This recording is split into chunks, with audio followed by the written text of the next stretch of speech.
প্রিয় প্রথম শ্রেণীর শিক্ষার্থী বন্ধুরা ও অভিভাবকবৃন্দ, আশা করি সকলেই ভালো আছেন। আমি রতন হালদার। আজকে আমি প্রথম শ্রেণীর গণিত বিষয়ের উপরে আরেকটি ভিডিও করতে যাচ্ছি। আমিও ভালো আছি। ইতিপূর্বে আমরা প্রথম শ্রেণীর 2-3টি ভিডিও ক্লাস করেছি। আশা করি সবাই সেটা দেখেছো এবং মনোযোগ সহকারে বোঝার চেষ্টা করেছো। আজকে আমি তোমাদের ছোট থেকে বড় ও বড় থেকে ছোট এটা নিয়ে আলোচনা করব। এটা রয়েছে আমাদের পৃষ্ঠা নাম্বার 22 পৃষ্ঠায় রয়েছে ছোট থেকে বড় এবং বড় থেকে ছোট। এখন আমরা চলে যাব সেই 22 পৃষ্ঠায়। এখানে আমরা ক্রমের ধারা দেখতে পাচ্ছি। সংখ্যা ছোট থেকে বড় ও বড় থেকে ছোট গণনা। কম থেকে বেশি, কম থেকে বেশি, ছোট থেকে বড়, বেশি থেকে কম, বড় থেকে ছোট। এবারে দেখব কম থেকে বেশি, অর্থাৎ প্রথম ঘরে কোনো বল বা গোল নেই, তাই এখানে এটা ফাঁকা রয়েছে। এই জন্য এখানে লেখা হয়েছে 0। কি লেখা হয়েছে? 0।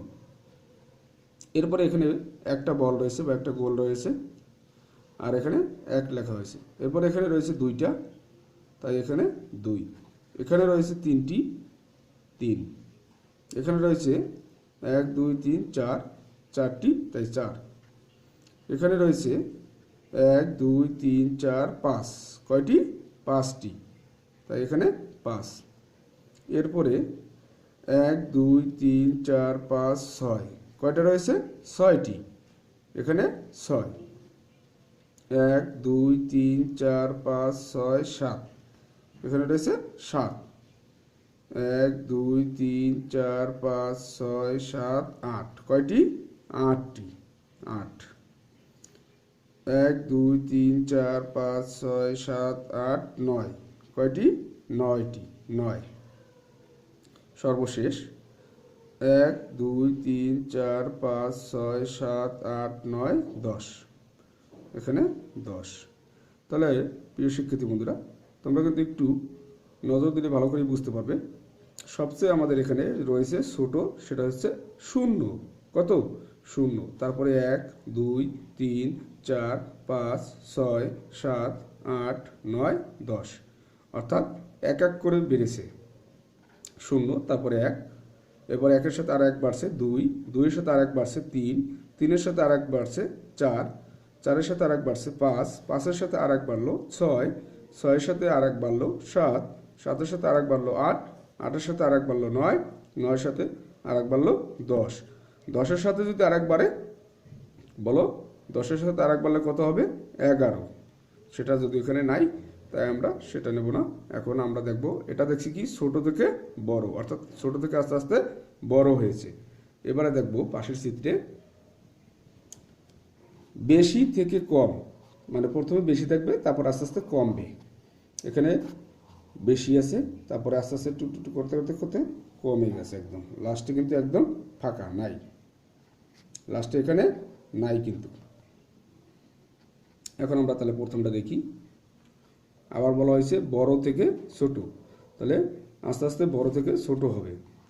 দেখা যাক 1 2 3 4 5 6 7 8 9 10, 5টা করে একটা বক্স, 5টা করে একটা বক্স, তার 5টা 5টা 10টা, 10।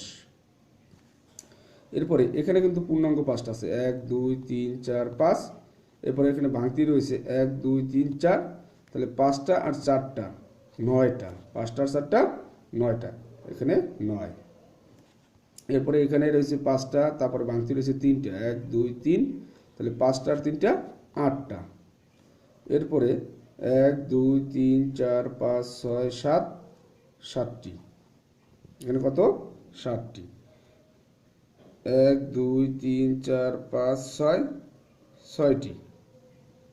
এরপরে 1 2 3 4 5, 5টি, 5 1 2 3 4 4 1 2 3 3 1 2 2 1 একেই এখানে কিছু নাই, তাই এখানে 0।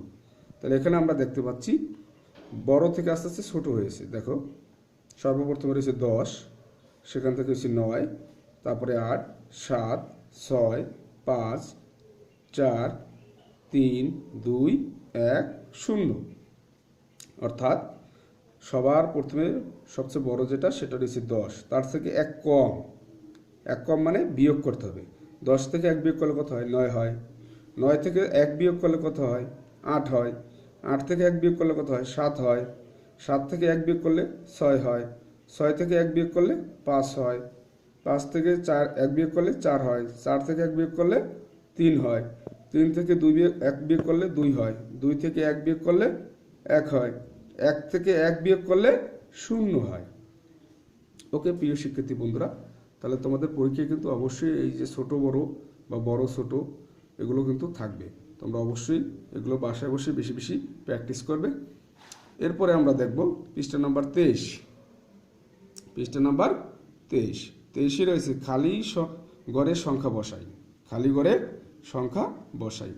এখন আমরা যেহেতু 1 থেকে 10 পর্যন্ত নিয়ে আমাদের এখানে আলোচনা হয়েছে, তাই আমরা 1 থেকে 10 পর্যন্ত গুনতে শিখেছি। তাই আমরা সবাই 1 থেকে 10 পর্যন্ত গুনতে পারলেই আমরা এগুলো পূরণ করতে পারবো। প্রথমে রয়েছে 0, তারপরে একটা অ্যারো চিহ্ন। এটা কি চিহ্ন বলো? অ্যারো বা তীর চিহ্ন। তারপর রয়েছে 1, তারপরে একটা অ্যারো চিহ্ন দিয়ে ফাঁকা ঘর, তারপরে অ্যারো চিহ্ন দিয়ে 3। তাহলে 1-এর পরে কত বলো? বলো সবাই, অবশ্যই তোমরা বলতে পারছো। 1-এর পরে 2। 1 প্রথমে 0, তারপরে 1, এখানে হবে 2, তারপরে 3, 3-এর পরে অ্যারো চিহ্ন দিয়ে 4, 4-এর পরে অ্যারো চিহ্ন দিয়ে ফাঁকা ঘর, 4-এর পরে কত বলো? 5, 4-এর পরে কত? 5, এখানে 5 হবে। 5-এর পরে অ্যারো চিহ্ন দিয়ে নিচে নামছে, এখানে হচ্ছে 6, 6-এর পরে অ্যারো চিহ্ন দিয়ে এদিকে আসছে, বামের দিকে আসছে কিন্তু, তাই এটা 7, 6-এর পরে কত? 7, 7-এর পরে অ্যারো চিহ্ন দিয়ে 8, 8-এর পরে অ্যারো চিহ্ন দিয়ে 9, 9-এর পরে অ্যারো চিহ্ন দিয়ে এটা 10, সবশেষে 10। এবারে কিন্তু আমরা অর্থাৎ ছোট থেকে আস্তে আস্তে বড়োর দিকে গেছিলাম। 0 1 2 3 4 5 6 7 8 9 10। এবারে কিন্তু আমরা একটু বিপরীত দিকে যাব, অর্থাৎ বড় থেকে ছোটর দিকে যাব। প্রথমে রয়েছে আমাদের একটা 10, তারপরে অ্যারো চিহ্ন দিয়ে একটা ফাঁকা ঘর, অ্যারো চিহ্ন দিয়ে আর একটা ফাঁকা ঘর, তারপর রয়েছে 7। তাহলে আমরা এখানে কিন্তু এখন 1 1 কমিয়ে দেব, অর্থাৎ বিয়োগ করতে হবে বা কমাতে হবে। 10-এর পরে 1 কমাও, কত হবে? 9, 9-এর পরে 1 কমাও, কত হবে? 8, 8-এর পরে 1 কমালে 7 হয়, 7-এর পরে 1 কমালে 6 হয়, 6-এর পরে 1 কমাই দিয়েছে 5 হবে, 5-এর পরে 1 কমাও, কত হবে বলো? 4, 4-এর পরে 1 কমালে 3, 3-এর পরে 1 কমালে 2, 2-এর পরে 1 কমালে 1, 1 থেকে 1 কমালে কত হয়? 0 হয়। ওকে প্রিয় শিক্ষার্থী বন্ধুরা, এভাবে কিন্তু আমরা সংখ্যাগুলো লিখতে পারবো। তাহলে তোমাদের এই বইতে যা আছে সেগুলো শিখবো। সেই সাথে আমরা 1 থেকে 100 পর্যন্ত অবশ্যই আমরা ভালো করে পারি, আশা করি সবাই। 1 থেকে 100 পর্যন্ত সবাই সুন্দর করে পড়বো, লিখবো এবং বানান সহকারে লিখবো, কথায় লিখবো। তাহলে কিন্তু আমরা খুব তাড়াতাড়ি ভালো পারবো। এরপরে দেখি মাঝের সংখ্যাটি কত। 2 নম্বর রয়েছে মাঝের সংখ্যাটি কত। এখানে রয়েছে 7, তারপরে ফাঁকা ঘর, তারপরে 9। তাহলে 7 আর 9-এর মাঝখানে কি হবে? 7-এর পরে 8, 7 8 9। 0 ফাঁকা ঘর 2, তাই 0 আর 2-এর মাঝখানে কি আছে বলো? 1 রয়েছে। কত রয়েছে? 1, 0 তারপরে 1 তারপরে 2। এরপরটা রয়েছে 6 ফাঁকা ঘর 8, 6 আর 8-এর মাঝখানে কি রয়েছে বলো? 7 রয়েছে। কি রয়েছে? 7, 6 7 8। পরের সংখ্যাটি কত? পরের মানে 1 যোগ করতে হবে। পরের বললে কি করতে হয়? 1 যোগ করতে হয়। তাহলে 4-এর পরে 1 যোগ করো, 4-এর সাথে 4 আর 1 যোগ করলে কত হয়? 5। তাহলে 4-এর পরে 5। 9-এর পরে 1 যোগ করো, 9-এর সাথে 1 যোগ করলে কত হয়? 10। 9 যোগ 1 10, তাই 9-এর পরে 10। 2-এর পরে 1 যোগ করো, 2 এর 1 3, তাহলে 2-এর পরে 3। এবারে 4 নম্বরে বলছে কিন্তু আগের সংখ্যাটি কত। যদি বলে পরের সংখ্যাটি কত তখন করতে হবে 1 যোগ, আর যদি বলে আগের সংখ্যাটি কত তখন করতে হবে 1 বিয়োগ। তাহলে ফাঁকা ঘর 8, 8-এর থেকে 1 বিয়োগ করতে হবে, 8 থেকে 1 কমাতে হবে। কি করতে হবে? কমাতে হবে। 8-এর থেকে 1 কমালে কত হয়? 7 হয়। 8 থেকে 1 বিয়োগ করলে কত হবে? 7, 7, 8। এরপরে 4 থেকে 1 বিয়োগ করতে হবে বা 1 কমাতে হবে, তাহলে হবে 3, 3, 4। এরপরটা রয়েছে 9, 9 থেকে 1 বিয়োগ করতে হবে, তাহলে 9-এর আগের সংখ্যাটা কত হবে? 8, তাহলে 8, 9। ওকে প্রিয় শিক্ষার্থী বন্ধুরা, তাহলে অবশ্যই আমরা কিন্তু মাঝের সংখ্যাটার জন্য বেশি একটু কষ্ট হওয়ার কথা না। 7-এর পরে 8, 9 এটা পারা যাবে খুব সহজেই। কিন্তু পরের সংখ্যা যদি বলে সেটাও খুব সহজে পারা যেতে পারে। পরের সংখ্যা মানে তার পরের সংখ্যাটা তুমি এটা বলতে পারবে খুব সহজে। এই জন্য কিন্তু আমাকে মনে রাখতে হবে পরের সংখ্যা বললে 1 যোগ করতে হয়, যে সংখ্যাটা আছে তার সাথে 1 যোগ করব। আর আগের সংখ্যাটা বললে যে সংখ্যাটা আছে সেই সংখ্যাটা থেকে 1 বিয়োগ করব, তাহলে কিন্তু পরের সংখ্যা আর আগের সংখ্যা বেরিয়ে যাবে। তাহলে পরের সংখ্যা করলে 1 যোগ করব, আগের সংখ্যা বললে 1 বিয়োগ করব। এভাবে কিন্তু আমরা অঙ্কগুলো করতে পারবো। ওকে প্রিয় শিক্ষার্থী বন্ধুরা, তোমরা সকলে ভালো থেকো। এর পরবর্তীতে আবার কোনো একটা ভিডিও নিয়ে আসবো। তোমরা অবশ্যই এগুলো বাসায় বসে বেশি বেশি প্র্যাকটিস করবে, বাবা মার সাহায্য নেবে, ভালো থাকবে সকলে এই আশা করি, এবং আমার জন্য সকলে দোয়া করো। সবাই ভালো থেকো। আল্লাহ হাফেজ।